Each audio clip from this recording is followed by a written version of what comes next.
makin naik. Dalam sehari ada 14 pekerja migran di Taiwan yang dinyatakan positif COVID-19. 13 diantaranya dari Indonesia dan satu orang tidak melapor.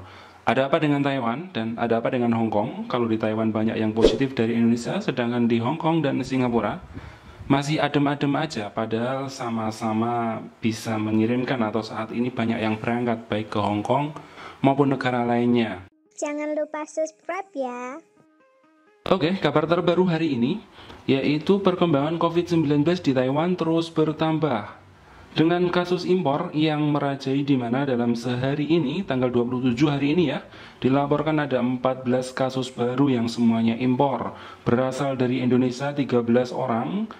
Jumlah ini merupakan jumlah tertinggi sejak bulan April lalu ya.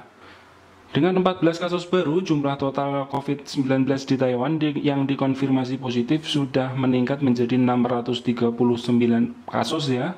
Sejak awal pandemi hingga sekarang, Pusat Komando CECC Taiwan menyebutkan bahwasanya 13 kasus baru dari Indonesia adalah seluruh pekerja migran perempuan Indonesia yang berusia antara 20 hingga 40 tahun. Semuanya TKW ya, untuk yang bekerja di informal. Di antara 13 kasus yang dikonfirmasi, kasus 632 telah dideteksi tentang gejala tenggorokan, yaitu kasus 632 Mbak Indonesia itu awalnya sudah merasa tenggorokannya itu ada yang aneh gitu ya. Tetapi ia tidak melaporkan diri, ia diem saja. Kemudian hidungnya juga meler, pilek ya, dan juga tersumbat pada tanggal 23 November kemarin ya. Cuman dia tidak ada laporan ke petugas.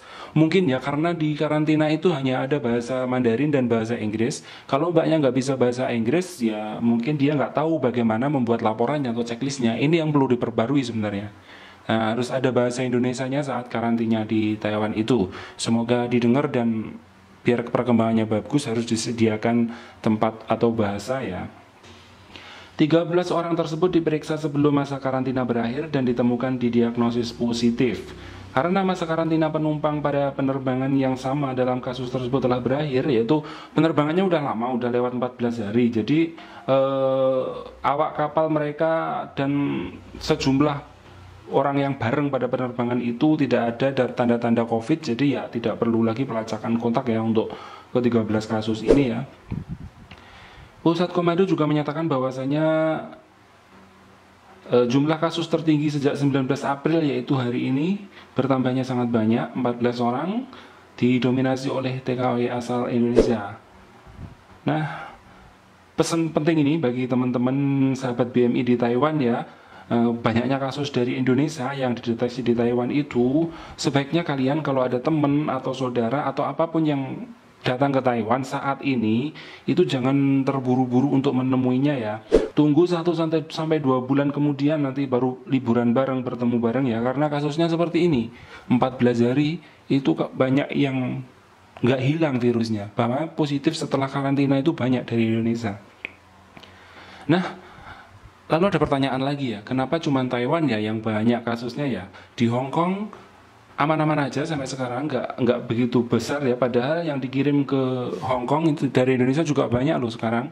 Bahwasanya duluan Hong Kong daripada Taiwan. Cuman kenapa Taiwan yang banyak positif? Ini tanda tanya. Apakah tes sebelum berangkat itu benar? Apakah rumah sakit untuk tes itu juga sudah valid? Atau memang standarnya Indonesia dan Taiwan itu beda?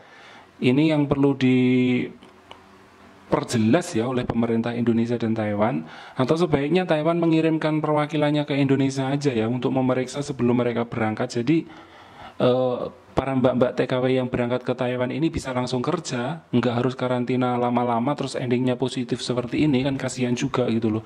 Kasihan juga majikannya yang menanggung biaya karantina, mungkin pastikan akan membengkak karena kalau positif kan otomatis karantinanya ditambah gitu loh, dari 14 hari dan bertambah.